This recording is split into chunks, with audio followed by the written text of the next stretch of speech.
গোটেই ৰাতি শিৱসাগৰ সমষ্টিত আইন শৃংখলাৰ সমস্যাৰ সৃষ্টি হৈছিল। গোটেই ৰাতি আমাৰ ৰাইজৰ দলৰ কৰ্মীসকলক বহুত মাৰপিট কৰিছে। মই ধৰক 5:25 মানলৈকে সেইখিনি নিয়ন্ত্ৰণ কৰিবলগীয়া হৈছে। ক'ৰবাত হস্পিটেলাইজ কৰিবলগীয়া হৈছে। বিশেষকৈ আমাৰ সংগ্ৰামী সতীৰ্থ অসমৰে এটা সম্পদ বিদ্যুৎ শইকীয়া, তেওঁক কালি বহুত বেয়াকৈ মাৰপিট কৰিছে। হাতুৰিৰে তেওঁৰ মুখত কোবাই দিছে, মূৰত কোবাই দিছে, বুকুত কোবাই দিছে, লোহাৰ হাতুৰিৰে তেওঁক কোবাই দিছে, যি কাৰণত তেওঁ বহুত বেছি আঘাতপ্ৰাপ্ত হৈছে। এতিয়া ডিব্ৰুগড় মেডিকেল কলেজত তেওঁ ভৰ্তি হৈ আছে। তেওঁৰ লগত প্ৰাণজিৎ গগৈ নামৰ ল'ৰা এজন আছিলে আমাৰ দলৰ, তেওঁ আঘাতপ্ৰাপ্ত হৈছে। গতিকে গোটেই ৰাতি এইজনে জানে না, এইজনো আছে। কালি গোটেই ৰাতি 5 বজালৈকে 5:25লৈকে আমি সেইবিলাক নিয়ন্ত্ৰণ কৰি থাকিবলগীয়া হৈছে। গতিকে আমাৰ কোনো মানুহকে শান্তিত ৰখা নাই। বহুত মানে এটাই বস্তু, শিৱসাগৰত কেতিয়াও এনেকুৱা ধৰণৰ গণ্ডগোল হোৱা নাছিলে জীৱনত, কেতিয়াও। যোৱাবাৰ মই জেলত আছোঁ, কিন্তু এটা ছিংগল ঘটনা এটাও ঘটা নাছিলে। কোনেও কাকো মাৰপিট কৰা নাই। কিন্তু এইবাৰ ইয়ালৈ সাংঘাতিক ধৰণৰ এজন মানুহক বিজেপিয়ে পঠিয়াই দিছে কেণ্ডিডেট হিচাপে। তেওঁ পৃথিৱীৰ আটাইতকৈ ডাঙৰ হত্যাকাৰী। তেওঁৰ ভায়েকে আহি ইয়াতে, ভায়েক কি নাম কয় এইটো, বকুল দৌৰী ভাই বুলি কয় তেওঁ, তাৰপিছত তৈল্য গগৈ আৰু প্ৰিন্স বুলি এটা ল'ৰা। এই 3জন ল'ৰাই আটাইতকৈ বেছি উৎপাত কৰিছে। প্ৰিন্স, বকুল গগৈ, বকুল দৌৰী আৰু তৈল্য গগৈ, এই 3জনে বহুত বেছি উৎপাত কৰিছে, মাৰপিট কৰিছে, বহুত বেছি আৰু বহুত বেছি। য'তে ত'তে জাকে তাকে মাৰপিট কৰিছে। গতিকে পৰিস্থিতিটো খুব বেয়া আছিলে কালি। আমাৰ কালি মৰিয়নিতো অলপ তেনেকুৱা হৈছে, কিন্তু মৰিয়নিত এটাই ঘটনা ঘটিছে, ইয়াত যেনিবা চিৰিজ অফ ঘটনা। গোটেই ৰাতি মাৰপিট। আনকি মই থকা ঠাইখনতো 4-5খন গাড়ীৰে ঘেৰাও কৰি আহি উৎপাত হুলস্থুল এইবিলাক কৰি আছেহি।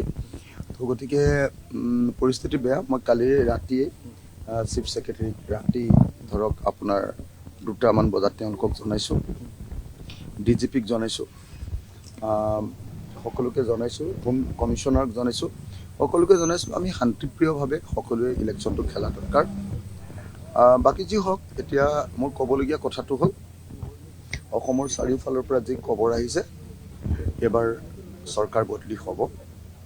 চৰকাৰ বদলিৰ কাৰণে মানুহে ভোট দিছে আৰু এক সুস্থিৰ গণতান্ত্ৰিক চৰকাৰ এখন কৰিবৰ কাৰণে যথেষ্ট সংখ্যাগৰিষ্ঠতাৰে সৈতে আমাৰ বিৰোধী দলবিলাকৰ চৰকাৰ কৰিবৰ কাৰণে মানুহে ভোট দিছে বুলি আমাক চাৰিওফালৰ পৰা খবৰ আহি আছে ৰাতিপুৱাৰ পৰা।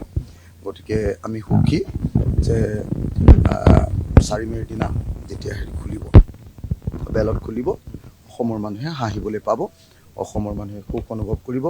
আকৌ অসমত স্বৈৰতন্ত্ৰৰ ঠাইত, ফেচিবাদৰ ঠাইত গণতন্ত্ৰ আহিব, ফেচিষ্ট শাসকৰ ঠাইত গণতান্ত্ৰিক, আমাৰ এতিয়া যিটো ফেচিষ্ট ৰজা আছে ন, ৰজাৰ নিচিনা শাসন ফেচিষ্ট হয়, তেনেকুৱা ফেচিষ্টৰ ঠাইত গণতান্ত্ৰিক শাসক আহিব, এই আশা ব্যক্ত কৰিছোঁ। সকলোৰে ভাল হওক, আজি শান্তিপূৰ্ণভাৱে দিনটো যাওক, আৰু মই আপোনালোক সকলোকে ভোটদান কৰিবৰ কাৰণে, অসমবাসী ৰাইজক ভোটদান কৰিবৰ কাৰণে আহ্বান জনাইছোঁ।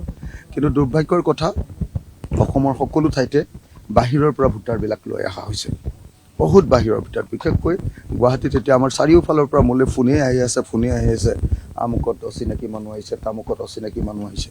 কিন্তু মই এতিয়ালৈকে যিকেইটা খবৰ পাইছোঁ, তেওঁলোকক এটাই কথা জনাইছোঁ যে অচিনাকি ভোটাৰবিলাকে লাষ্ট আৱাৰত ভোটটো দিবলৈ আহিব, লাষ্ট আৱাৰত।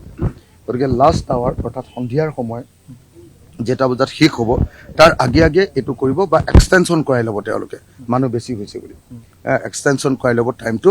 সেই সময়খিনিত আমাৰ থলুৱা মানুহক, আমাৰ খিলঞ্জীয়া অসমীয়া মানুহক, আমাৰ স্থানীয় মানুহক মই অনুৰোধ জনাইছোঁ যাতে কোনো বাহিৰৰ ভোটাৰে আমাৰ অসমত আহি ভোটদান কৰিব নোৱাৰে, সকলো সমষ্টিতে তাৰ কাৰণে কাম কৰিবৰ কাৰণে আহ্বান জনাইছোঁ। আপুনি পূৰ্বৰ যেতিয়া বিধানসভা নিৰ্বাচন হৈছিল তেতিয়া আপুনি জেলত আছিলে, আৰু আজি আপুনি মুক্ত আহত, গতিকে পূৰ্বতকৈ আপোনাৰ আজি আত্মবিশ্বাস বেছি নে কম আজিৰ তাৰিখত? শিৱসাগৰ সমষ্টিত আমি খুব ভাল ভোটত, মই কৈ আছিলোঁ যে 50,000 বেছি ভোটত জয়ী হ'ম। কিন্তু মইতো ভাবোঁ যে এতিয়া মানে একচেতিয়া হৈ গৈছে। আৰু কালি ৰাতি যিখিনি মাৰপিট কৰিলে অগণতান্ত্ৰিক ব্যৱস্থা কৰিলে, মাৰপিট, য'তে ত'তে মানুহক মাৰপিট, অত্যাচাৰ, গাঁৱত গৈ উৎপাত, কিছুমান ভুৱা মানে হেৰি লগাইছে মোৰ বিৰুদ্ধে, পোষ্টাৰ, বিভিন্ন ধৰণৰ পোষ্টাৰ লগাইছে মোৰ এগেইনষ্টত, মই হত্যাকাৰী বুলি, মই ধৰ্ষণকাৰী বুলি, বহুত গোটেই দুনিয়াখনত পোষ্টাৰিং কৰিছে, গোটেই ভুৱা পোষ্টাৰিং। তো সেই গোটেইবিলাক দেখি মেলি উৎপাত, মানে শিৱসাগৰৰ পৰিৱেশ এনেকুৱা নাছিলে, শিৱসাগৰ শান্তিপূৰ্ণ ঠাই নহয়, কালচাৰ্ড মানুহৰ ঠাই, চিভিলাইজ মানুহৰ ঠাই, ইয়াত অসভ্য বৰ্বৰ হত্যাকাৰী ঠাই নহয় এখন। সেইকাৰণে শিৱসাগৰৰ মানুহে বেয়া পাইছে, আৰু মই ভাবোঁ যে সেইকাৰণে আৰু বেছি ভোটখিনি কনচলিডেটেড হৈ গৈছে। মানে হতাশগ্ৰস্ততাৰ লক্ষণ নেকি?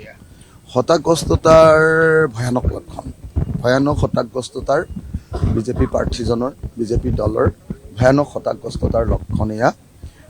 যেতিয়া দেখিলে যে মানুহে বহুত টকা খৰচ কৰাৰ পাছতো তেওঁলোকে বোধহয় 20 কোটি টকাৰ ওপৰত খৰচ কৰিছে, কিন্তু তাৰ পাছতো যেতিয়া জনসমৰ্থন লাভ কৰা নাই, তেতিয়া মানুহক মাৰপিট কৰি ভয় খুৱাই তেওঁলোকে ভোট ল'বলৈ চেষ্টা কৰিছে। আমাৰ এগৰাকী সাংবাদিকো কিন্তু আহত হৈছে আজি। ৰূপম আহত হৈছে নেকি? সেইটো ক'ত হ'ল? এইটো মই নাজানোৱে।